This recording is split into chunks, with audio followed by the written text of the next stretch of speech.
Pak Kiai, apakah pahala anak yang melakukan amal soleh langsung diterima oleh orang tuanya yang sudah meninggal? Pertanyaannya, kalau ada anak soleh, dia ahli ibadah, tatkala ibadah itu pahalanya apakah orang tuanya yang mendidik atau yang mengirimkan anak tersebut ke tempat pendidikan Islam seperti pondok pesantren atau majelis taklim atau yang lainnya. Lantas anak tersebut beribadah walaupun tanpa mendoakan orang tua gitu ya. Apakah orang tuanya langsung dapat pahala? Ya, menurut sebagian ulama begitu. Walaupun si anak tanpa mendoakan kedua orang tuanya, tapi kalau anak tersebut berbuat baik, maka orang tuanya secara otomatis mendapatkan pahala. Itu juga termasuk dari arti kata waladun soleh yad'ulahu, anak soleh yang mendoakan bagi orang tuanya. Jadi mendoakan itu tidak kaku mendoakan, ya Allah ampunilah kedua orang tuaku. Memang itu bagus. Tapi ada juga cara mendoakan bukan dengan kata-kata, tapi dengan perbuatan. Ya, berbuat baik, diniati untuk kedua orang tuanya.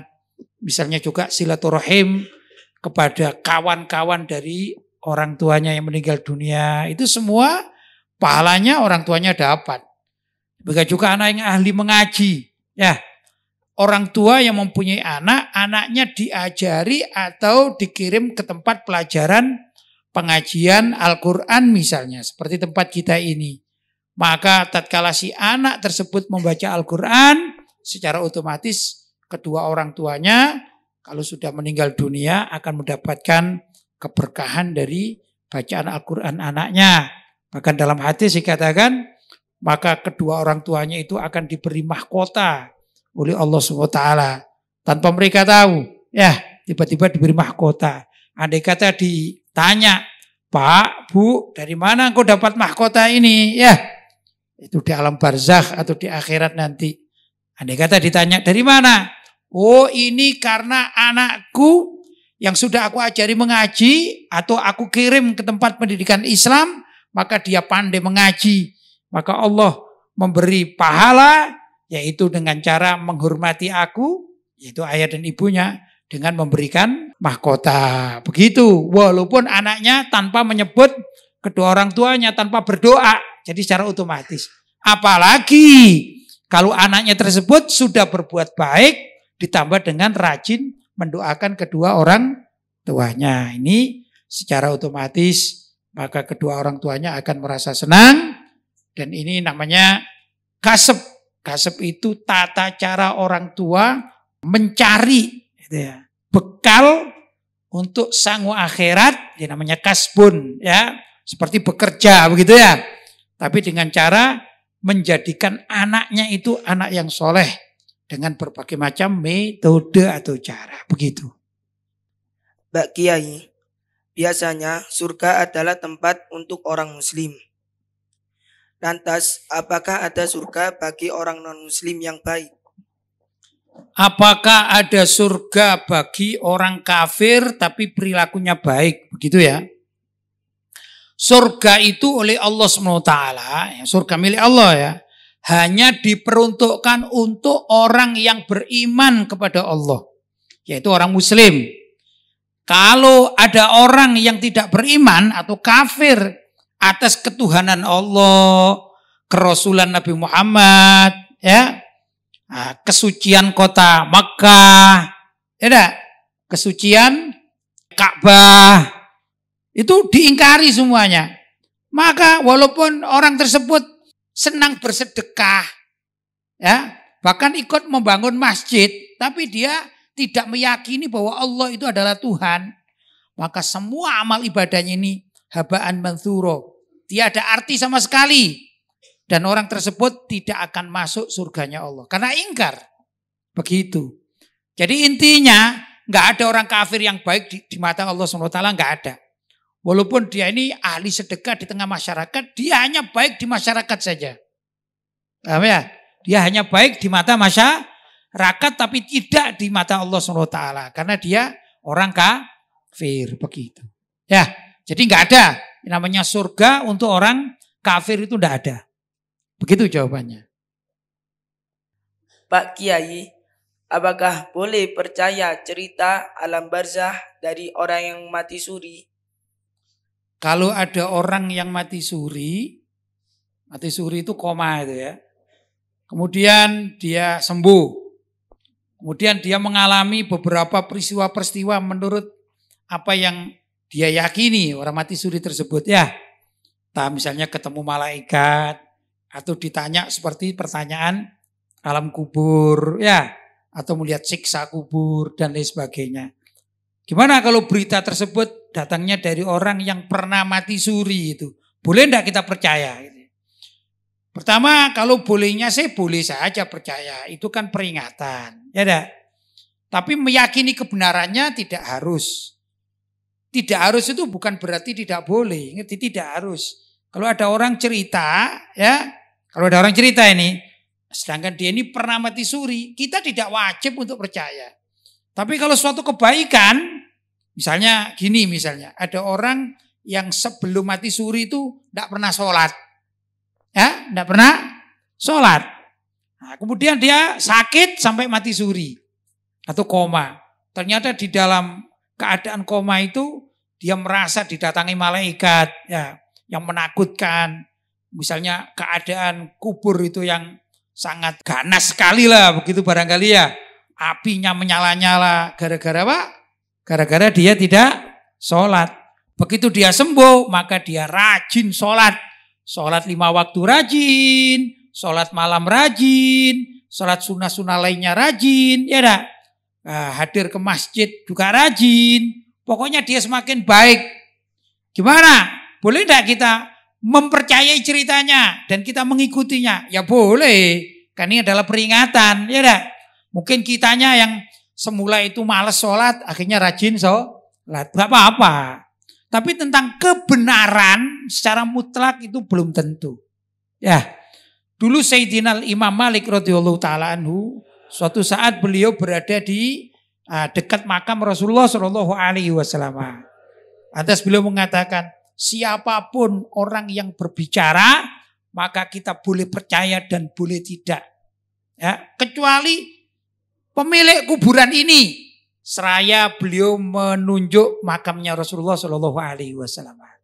Jadi siapapun ya, di umat Rasulullah Shallallahu Alaihi Wasallam ini yang berbicara kita boleh percaya dan boleh tidak. Dan orang yang berbicara dari umat Rasulullah Shallallahu Alaihi Wasallam ada kalanya benar dan ada kalanya salah atau bohong. Kecuali pemilik makam ini seraya beliau menunjuk makam Rasulullah Shallallahu Alaihi Wasallam. Maksudnya selagi bukan Rasulullah, maka kita boleh percaya, boleh tidak.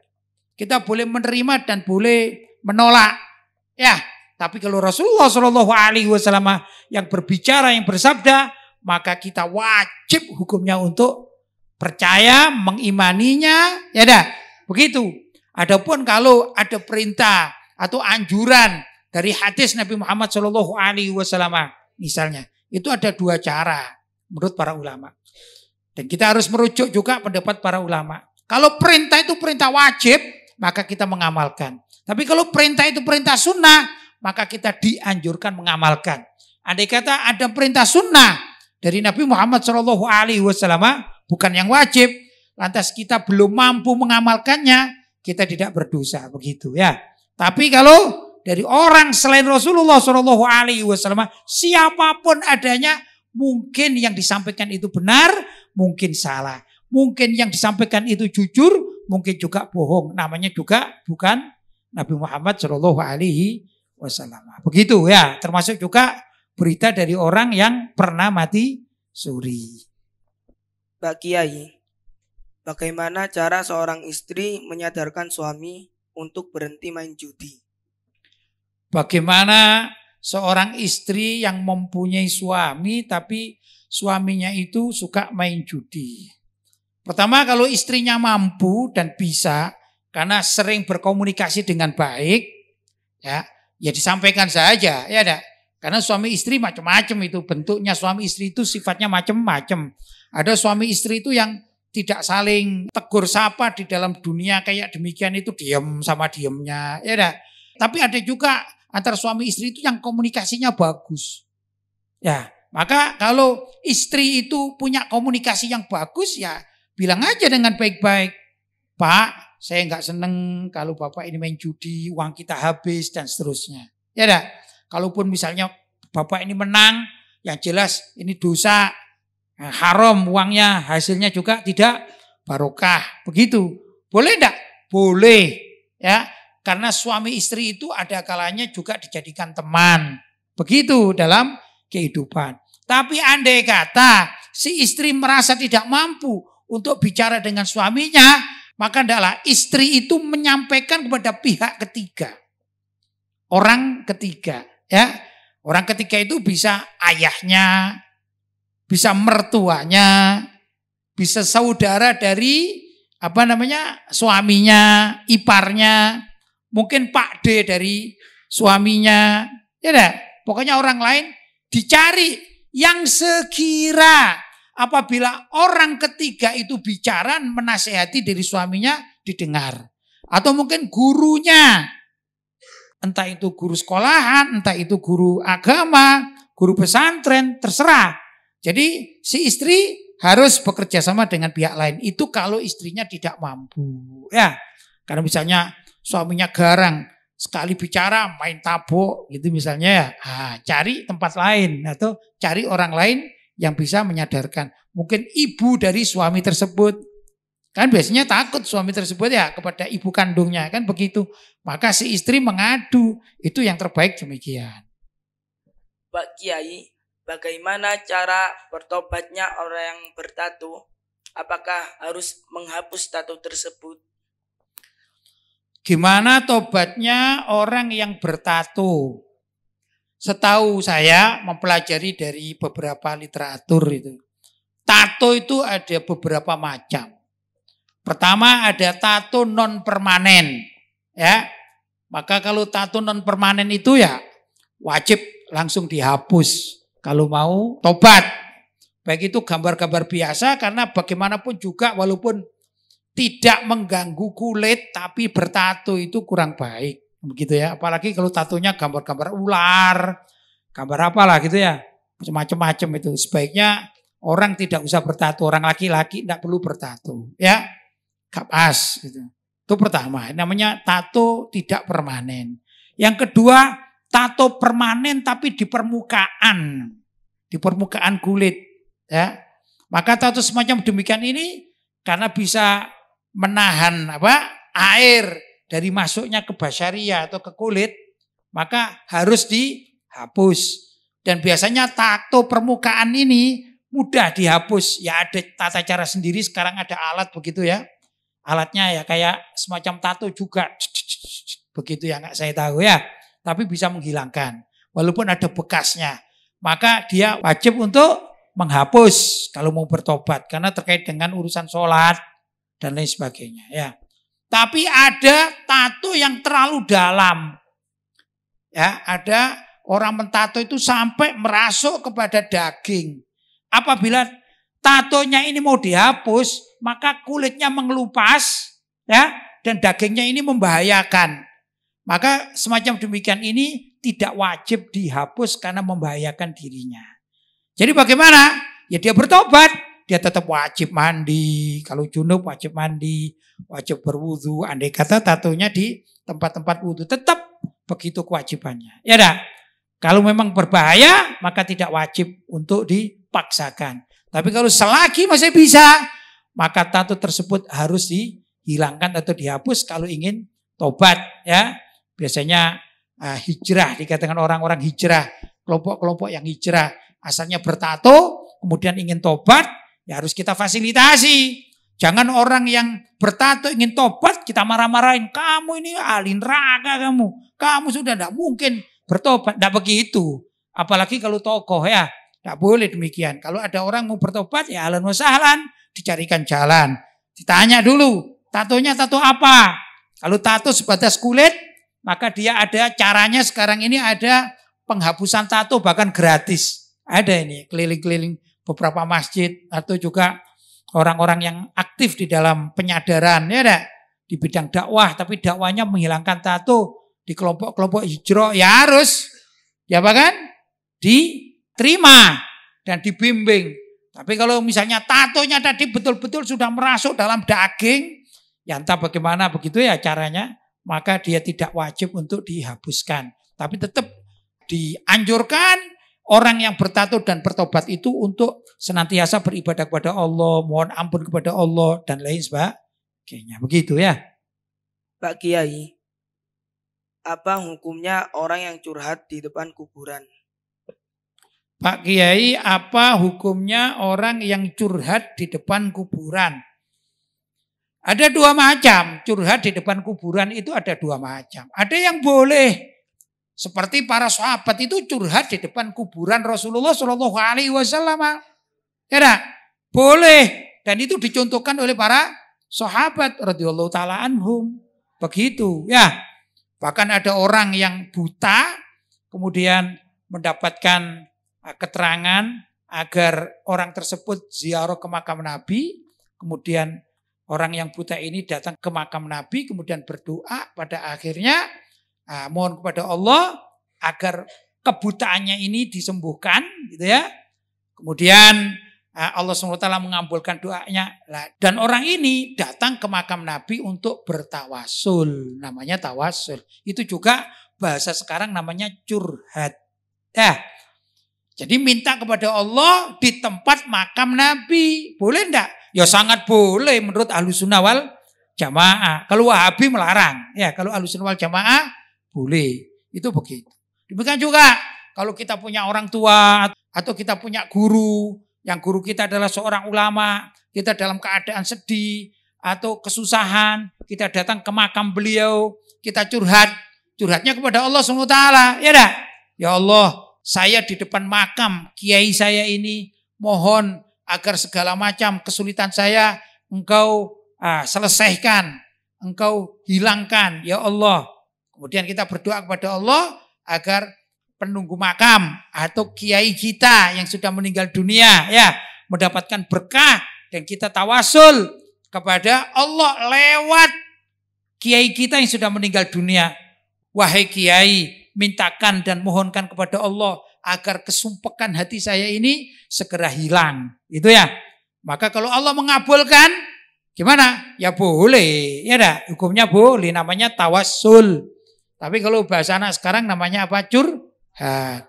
Tapi ada juga curhat yang diharamkan di depan kuburan, yang dianggap kuburan tersebut mengeluarkan klenik-klenik. Ya dah. Misalnya kuburan dukun, kuburan peramal, gitu ya.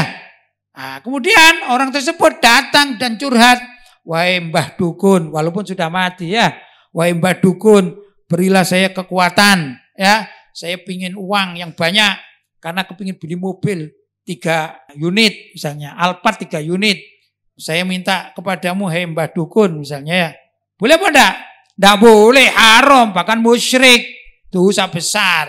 Ya, inna syirka la dzulmun azim. Sesungguhnya musyrik atau syirik itu adalah dosa yang sangat besar. Tidak boleh. Sama-sama juga curhat. Jadi tergantung curhat kepada kuburan itu tergantung. Ya, ada yang boleh, ada yang tidak boleh. Yang jelas para sahabat radhiyallahu taala anhum itu melakukan curhat kepada Allah SWT di depan makam Rasulullah Shallallahu Alaihi Wasallam. Begitu.